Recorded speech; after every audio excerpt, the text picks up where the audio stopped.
তুমি কেন ফজরের নামাজ একটা বছর কোনোদিন ফজরের নামাজ পড়তে পারলা না? যুবক, তোমাদের মধ্যে যারা ফজরের নামাজ পড়ো না, তোমার মতো অসভ্য, তোমার মতো নির্লজ্জ, বেহায়া, তুমি খোদার জমিনে হাঁটো কেমনে? তুমি মাটির তলে হাঁটতে পারো না? তোমার মতো অসভ্য আর কোনো মানুষ হয়নি। বেহায়া কোথাকার। আল্লাহ রাসূল সাল্লাল্লাহু আলাইহি সাল্লাম বলেন, তাহাজ্জুদ নামাজ হাদিসে আছে, নবীজির জামানায় একবার সাহাবীরা বললেন একজন মুসলমানের ব্যাপারে, ইয়া রাসূলুল্লাহ, এই লোক সারা রাত ঘুমায় থাকে ফজর পর্যন্ত, কোনোদিন তাহাজ্জুদ পড়ে না। তাহাজ্জুদ মানে ফজর না, ফজরের আগের নামাজ। কথা বোঝেন নাই আপনারা? নবীজির সাথে সাথে মিশকাতে আমরা নিজে পড়ছি, আল্লাহ রাসূল বললেন, যালিকা রাজুলুন বালা শাইতানু ফি উদুনাইহি। নবী বলেন, তাহাজ্জুদ পড়ে না কখনোই, তাহলে তো এটা এমন একটা লোক যার দুই কানে শয়তান পেশাব করে দিছে। আছে কিনা হুজুর? শয়তান মুত্তা দিছে তার কানে। তাহলে যেই যুবক, যেই মুসলমান ছেলে মেয়ে নারী পুরুষ একটা বছর 6টা মাস কোনোদিন ফজরের নামাজ পড়ে না, নবীজির সামনে যদি এই ডাকাতের কথা বলতো তো কি বলতো? নবীর সামনে যদি বলে, ইয়া রাসূলুল্লাহ, আপনার উম্মতের এই ডাকাতে 1 বছর কোনোদিন ফজরের নামাজ পড়ে না, তার ব্যাপারে আপনার মন্তব্য কি? তো রাসূল বলতেন, নবী শুনলে বলতেন, শয়তান তার পুরা শরীরে পায়খানা করে দিছে। হ্যাঁ, লজ্জা থাকলে হাসো না। মানুষের বাচ্চা যদি হও, হাসো না। যদি মুসলমান মার ঘরে জন্ম নিয়ে থাকো, কেন সেজদা দিবা না? এই বেটা, কেন সেজদা দিবা না? নবীজি সাল্লাল্লাহু আলাইহি সাল্লামের স্পষ্ট হাদিস, ফজরের নামাজ যে পড়ে না, নবী বলেন, ওয়া ইল্লা আসবাহা খাবিসান নফস কাসলানান। নবী যে বলেন যে ফজরের নামাজ পড়ে না, শুনতেছেন সবাই? ওই শুনতেছেন আপনারা? রাসূল বলছে যে ফজরের নামাজ পড়ে না, সে খবিস, খবিস, খবিস, এটা খবিস, বেটা খবিস, এটা খাবিসান নফস কাসলানান, এটা অলস, অকর্মণ্য, অপদার্থ। এগুলো পদার্থ ফেলাসি কামলা। এজন্য দয়া করে জিন্দেগির কদর করেন, বলেন ইনশাআল্লাহ। আল্লাহ আমাদেরকে তৌফিক দান করেন। হিম্মত চাই, হিম্মত। বন্দেগীর জন্য হিম্মত দরকার, হিম্মত দরকার। আপনারা, আমরা মানুষ, আমরা মুসলমান। আজকে বাপ আমরা আগাইতে পারছি না আমাদের খামখেয়ালির কারণে। আজকে সারা পৃথিবী আমাদেরকে বিদ্রুপ করে, মুসলমানের বিরুদ্ধে ষড়যন্ত্র করে, মুসলমানের উপরে জুলুম অত্যাচার করে, মুসলমানের যুবককে নিয়ে আপনার মস্কারি খেলে, তামাশা করে, একবার দুষ্টামি করে এটা যেন পাগলের মতো বানায় ফেলছে। মুসলমানের যুবককে একবার বেঈমানে বলে চুলে দিক দিয়ে কাইটা ফেলাই দে, এতে লাখ লাখ যুবক ফেলে দিল। পরের মাসে বলল, বেঈমানে বলল যে এবার চুলে দিক দিয়া ফেলা, এবার দিল এদিক দিয়া ফেলাইয়া। পরের মাসে বলল চুল চারিদিক থেকে কাইটটা একদম সমান করে মাঝখান দিয়ে একটা পাখির বাসার মতো চুল রাখ। যুবক এটাও লাখ লাখ করলো। তাহলে তোমারে যে পাগলের মতো, ছাগলের মতো তোমারে ঘুরাইতেছে, তুমি আহাম্মক বুঝো না? তুমি বুঝো না? হ্যাঁ, তোমারে 3 বছরের ভিতরে কয়টা ফ্যান বদলাইল? আমার 42 বছরের ভিতরে লুঙ্গি বদলাইতে না, অসুবিধা কি? তোমার কে তোমার ফ্রেন্ড বদলাইলো, একবার সিফা, একবার ডোলা, একবার মারু আপ প্যান্ট, একবার ফুল আপ প্যান্ট, একবার মাঝখান দিয়া সিরা, একবার পিছন দিয়া তুমি টাইন নাইডারে উড়াও, কাইডারে একবার রাবার দিয়ে গলার লগে লাগাইলে। তার বাচ্চাদের কি প্যান্ট কয়? এই যে একটা ফ্যান হাফ প্যান্ট আছে না, এটা গলা সহ লাগাই এলা। ঘটনাটা কি বুঝা তো উচিত। আরে আমার লইয়া ক্যারিং শুরু করি।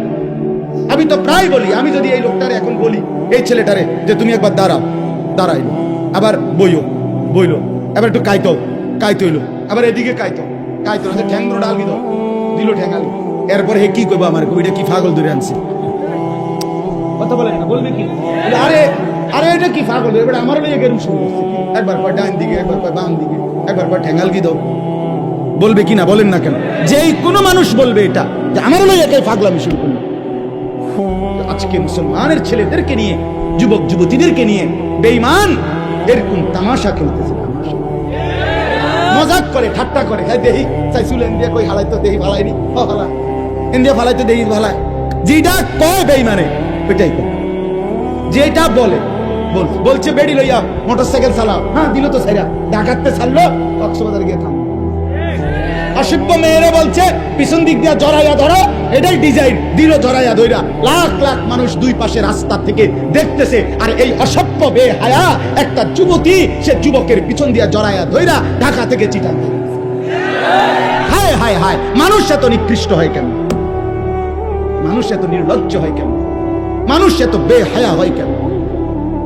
বলেন মিয়া। জিন্দিগি মানেই মোবাইল, জিন্দিগি মানেই ফেসবুক, জীবন মানেই ইউটিউব, জীবন মানেই এই বড় মোবাইল। আমরা পৃথিবীতে আসছি শুধু এই মোবাইলের জন্য ভাই। রাত নাই, দিন নাই, সকাল নাই, দুপুর নাই। আহা, কেমনে বললে বুঝবে? আমার মাঝে মাঝে পাগলের মতো অস্থির হয়ে যায় যে হায়, কেমনে বললে বুঝবে আমার সন্তানেরা, আমার বন্ধুরা, আমার ছেলেরা, আমার যুবক যুবতী বোনেরা, ভাইয়েরা কেমনে বুঝবে যে এটা তো তাদের জিন্দিগি শেষ করে দিচ্ছে, জীবন শেষ করে। অভিভাবকের গাফলতি, সন্তানদের বেপরোয়া জিন্দিগি, আমাদের দেশ, আমাদের সমাজ, আমাদের ইসলাম, আমাদের দ্বীন একেবারে শেষ করে। অভিভাবকও গাফেল, সবাই গাফেল, সবাই গাফেল। আল্লাহ আমাদেরকে মাফ করে দেন। এজন্য প্রিয় ভাই আমার, ফিরে আসেন। প্রত্যেকের কাছে অনুরোধ করছি, আল্লাহ তাআলার বন্দেগীর দিকে ফিরে আসেন, ইবাদতের দিকে ফিরে আসেন। আল্লাহ তাআলা প্রত্যেককে তৌফিক দান করেন। আমি একটা আয়াত পড়ছি, আয়াতের তরজমা বলি, কথা শেষ হয়ে যাবে ইনশাআল্লাহ। কোরআনুল কারীমের 9 নম্বর পারা, 7 নম্বর সূরা, সূরাটার নাম সূরা আরাফ। এই সূরার 157 নম্বর আয়াত। এই একটি আয়াত আমি তেলাওয়াত করেছি শুরুতে। এবার এই আয়াতের তরজমাটা বলি। আগে পুরা আয়াতের ব্যাপারে দুইটা শিরোনাম বলি, সংবাদ শিরোনাম, শুরু কথা আগে শিরোনাম বলি আর কি। শিরোনামটা হলো এই, আল্লাহ তাআলা এখানে দুইটা কথা বলছেন, মৌলিক কথা। এই একটি আয়াত, এক হলো আল্লাযীনা ইয়াত্তাবিউনার রাসূল। কথাটা খেয়াল করেন, শুনতেছেন সবাই? আল্লাহ তাআলা বলেন যারা অনুসরণ করবে রাসূলকে। কাকে? এই একটা কথা। এরপর আরো কিছু কথা আছে, এটা পরে কম। কি? এক নাম্বার কথা হলো যারা অনুসরণ করবে রাসূলকে। রাসূল বলতে কে? প্রিয় নবী সাল্লাল্লাহু আলাইহি ওয়াসাল্লাম। এরপরে লাস্টের দিকে আইসা আয়াতের শেষে আরেকটা কথা আছে, ওয়াত্তাবাউন নূরাল্লাযী উনজিলা মাআহু। এবং যারা অনুসরণ করবে ওই আলোকে, ওই নূর যেটা আমি আমার রাসূলের উপরে নাজিল করেছি। সেটা কি? সেটা কি? আমি আমার বন্ধুকে যেই আলো নাজিল করেছি, নূর, সেই নূরকে মানে আলোকে, সেই কোরআনকে যে অনুসরণ করবে। তাইলে অনুসরণের বস্তু দুইটা। অনুসরণের বস্তু কয়টা? একটা হলো কোরআন, আর একটা হলো কি? রাসূলুল্লাহ সাল্লাল্লাহু আলাইহি সাল্লামের জিন্দেগি, সুন্নাত। সুন্নাত একটা। তাইলে আল্লাহ তাআলা বলেন আল্লাযীনা ইয়াত্তাবিউনার রাসূল, যারা অনুসরণ করবে রাসূলকে, আর ওয়াত্তাবাউন নূরাল্লাযী উনজিলা মাআহু, এবং যারা কোরআনকে অনুসরণ করবে, আল্লাহ বলেন তাদের ফলাফল কি হবে? এই দুই অনুসরণ করার কারণে তাদের রেজাল্ট কি হবে? উলাইকা হুমুল মুফলিহুন, এরাই হবে সফল কৃতকার্য জান্নাত। এই হলো পুরা আয়াতের সংবাদ শিরোনাম, মানে ছোট কথা। কথা বুঝছেন কিনা বলেন? তাইলে কি বুঝলেন? যে যারা রাসূলকে অনুসরণ করবে এবং কোরআন অনুসরণ করবে, আল্লাহ বলেন তারা হবে কি? সফল। বলেন না কি? কৃতকার্য, জান্নাত। তারা কি হবে বলেন? মুফলিহুন। তারা কদ আফলাহাল মুমিনুন, যে আল্লাহ বলে মুমিনরা সফল। তো আল্লাহ পরে জিজ্ঞেস করেন আল্লাহ সফলতা বলতে মানে কি? সফল কি? তারা আগে চাইতে 5 মাস বেশি খাবে নাকি? বিল্ডিং টিল্ডিং পুরা ফুল টাইলস, এটা না। আল্লাহ বলেন আল্লাযীনা ইয়ারিসুনাল ফিরদাউস, সফল মানে অচিরেই তারা জান্নাতুল ফিরদাউসের উত্তরাধিকার। তাহলে সফলতা মানে জান্নাতি হওয়া।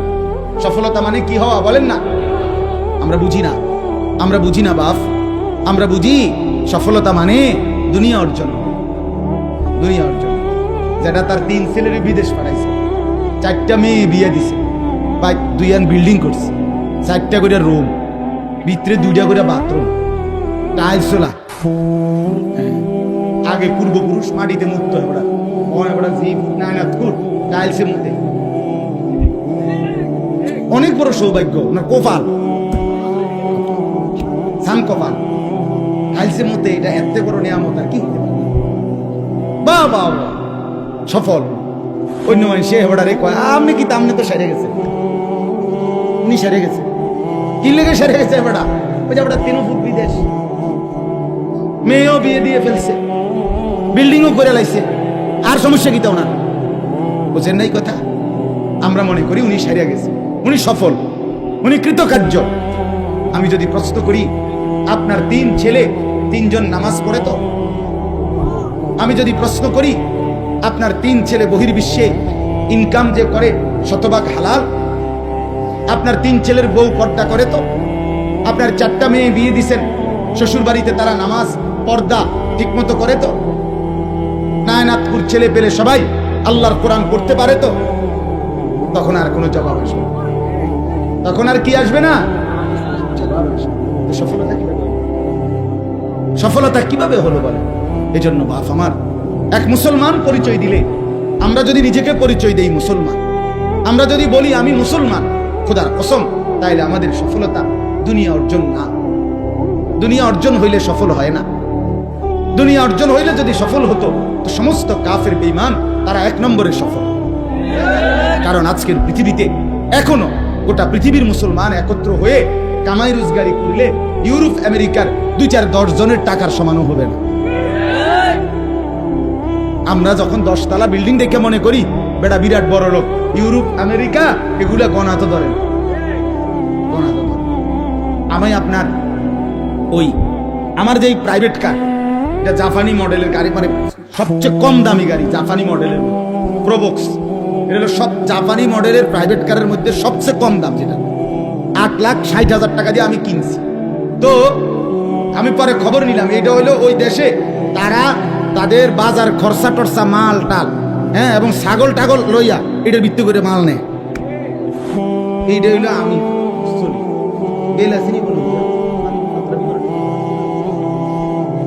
কথা বলেন না কেন?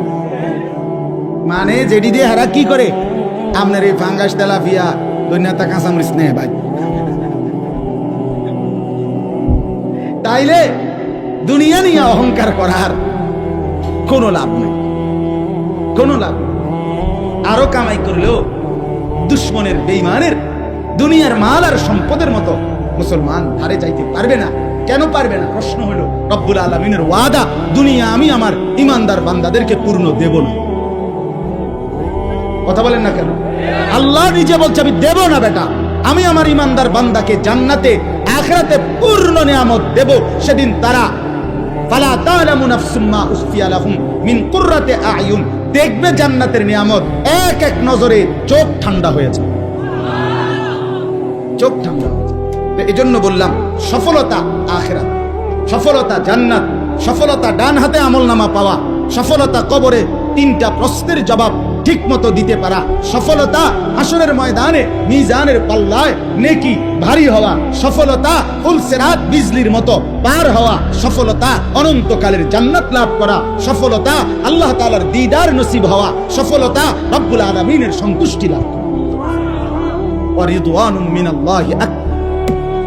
আল্লাহ বলেন আমার সন্তুষ্টি সেটাই হচ্ছে সবচেয়ে বড়, সবচেয়ে বড়। ফামান যুহজিহা আনিন নার ওয়া উদখিলাল জান্নাহ ফাকাদ ফাজ।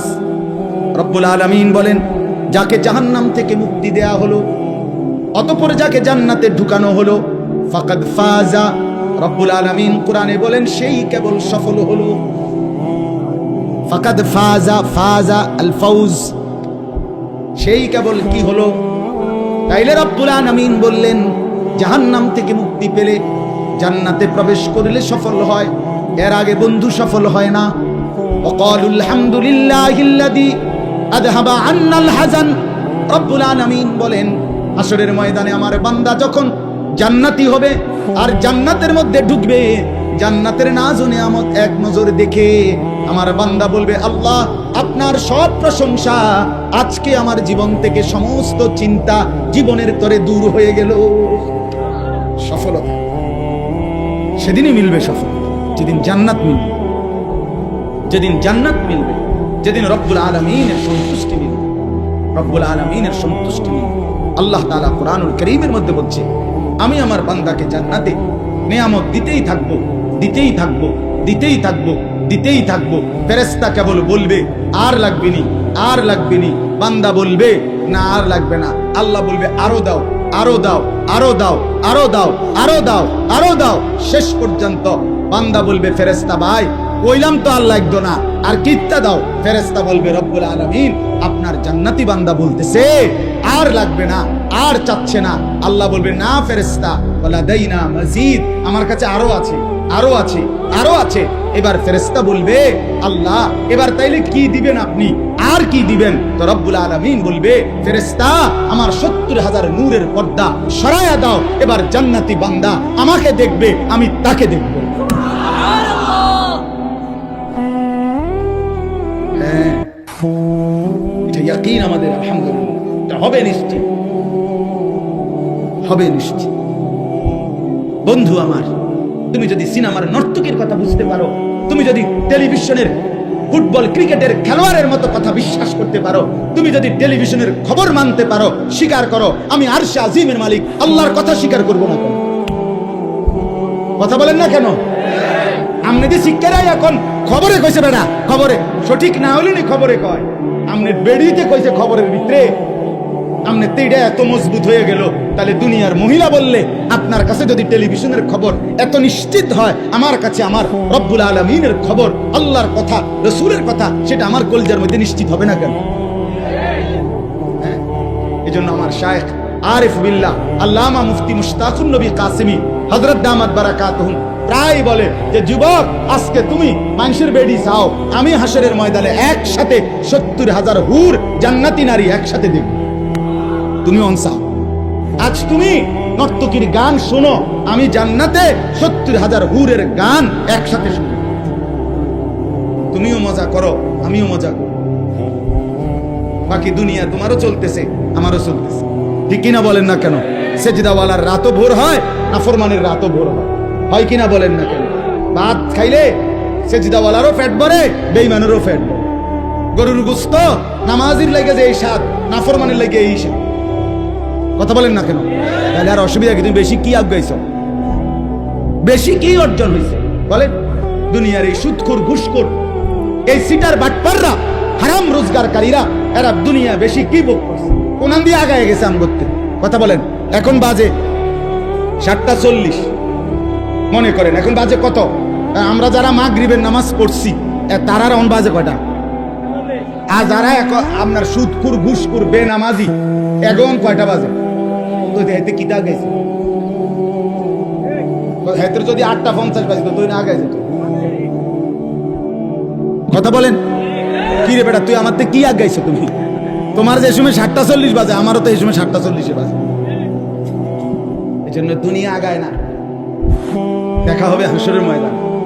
শায়েখ বলে, কথা হবে হাসরের ময়দানে, বুঝা যাবে হাসরের ময়দানে কার মা আছে কার মা। আল্লাহ বুঝার তৌফিক দান। তাহলে কি বললেন? যারা অনুসরণ করবে কাকে?